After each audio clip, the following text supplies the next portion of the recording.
Alternative handlebars, or alt bars as they're more commonly known, have seen a rise in popularity over the past several years. Their main goal is to increase comfort with ergonomic hand positions or to add utility with loops, racks, and other mounting locations. Unfortunately, many of these bars end up adding these features by sacrificing the control you get from a standard flat bar. The Falken bars from Binary try to balance that out a little better by not diving too far into the alternative deep end. I've now used these bars on several different bikes, and in this video, I'm going to tell you what I think of them. So let's get into it.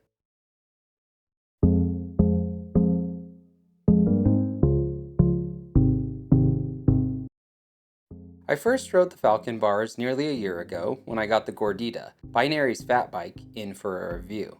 I used them for quite a few of the test rides on that bike, but I swapped in some traditional mountain bars so I could isolate how the frame itself rode.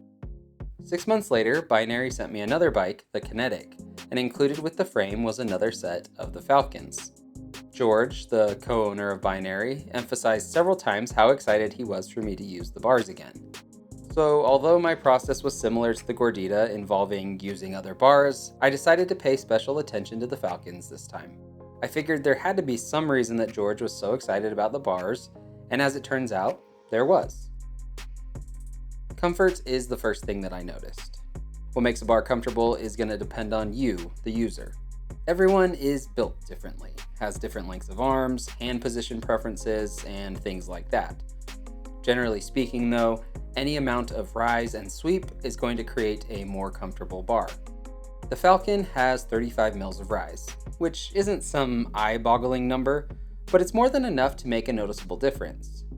If you've got a bike with a stack number on the lower side, you'll get a more upright and comfortable body position from that alone.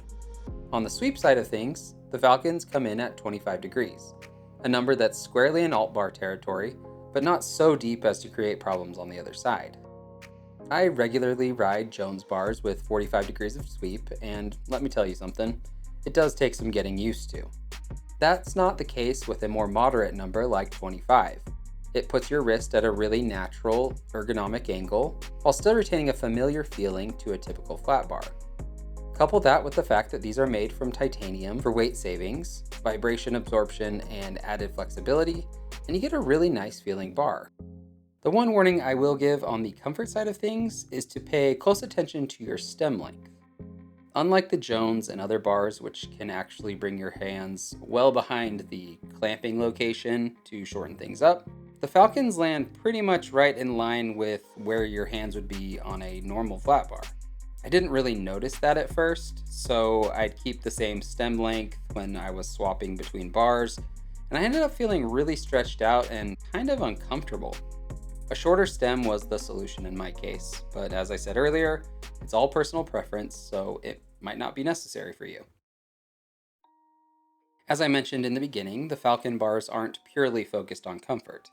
Looking at the description on their site, Binary says these handlebars are durable and reliable bars providing maximum comfort and control on any off-road excursion. While I might disagree a little bit, as I've definitely used more comfortable bars than these, they rank up there with some of the most capable alt bars I've ever used. That makes sense, given they're 800 millimeters wide for plenty of control and leverage when things get fast and technical, but I also think that previously mentioned hand position relative to the clamp and the steering axis plays a really big role. Comfort-focused bars tend to put your hands far behind the steering axis to reduce weight on your hands and shorten things up in general. While it does indeed increase comfort, it also changes the way your bike steers and handles overall. The Falkens don't do that. They instead relieve some of that hand pressure with the added rise and keep your steering feeling essentially the same as your standard flat bar setup. That means you can tackle the same trails and features you did before, but this time with some extra comfort and maybe even a bag up front. The last thing I want to touch on is the utility of these bars, because what's an alt bar without some extra mounting room? The Falkens have a classic loop design with a center section perfect for a bag, and lots of bar space for other gizmos and gadgets. On the bag front, you could get something custom made, or you could go the route I did and throw a Jones bar bag in there. It's not a perfect fit, but it's close enough that the only real sign it wasn't made for it is some extra wrinkles in the back. The hole in the loop isn't quite as big as the Jones and not nearly as large as the popular Surly Moloko, but it still adds a lot of utility. To sum things up, I really enjoyed using the Falken bars. They're nice and light, they absorb vibrations, and have an ergonomic wrist position for comfort, while still feeling normal enough to hit some sketchy obstacles. I usually try to avoid making direct comparisons to other bars, because I don't know what you as the viewer have used before, but I couldn't help compare these to one bar in particular, the Ritchie Coyote. That might sound weird, but they match or come close in all of the core measurements. 800 millimeters wide and 35 mils of rise, with the Coyotes only having 2 degrees of additional sweep. The Coyotes also come back a little farther overall, but when riding, I felt like I was essentially just using a titanium version of them with a loop up front. I mentioned being surprised by the capability aspect in my review of the Coyotes, and the Falkens are really no different. You may have been thinking I was going to say the Surly Molokos or Jones loops were the bars I had in mind, and I totally get where you're coming from with the loop and things, but those both have a lot more sweep and are narrower overall.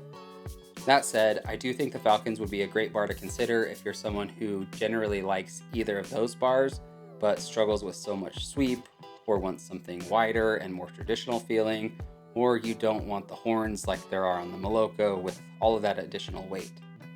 I'm also glad George included them with every bike he sent to review, because it's given me a chance to see how they do across all parts of the biking spectrum. From slow snow rides to rocky single track, and now on faster gravel style rides on the Havoc, the Falkens have proven themselves to be a really versatile bar. I want to say thanks to Binary as always for sending these out. I'm just getting started on reviewing a third bike, that Havoc, for them, and they've been absolutely incredible to work with.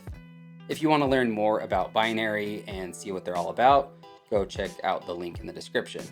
If you enjoyed this and want to see more in general, be sure to subscribe. But more importantly than that, I want to know what you think of these bars, so leave a comment down below and share this with someone who you think might be interested in these. Thanks for watching, and I'll see you next time.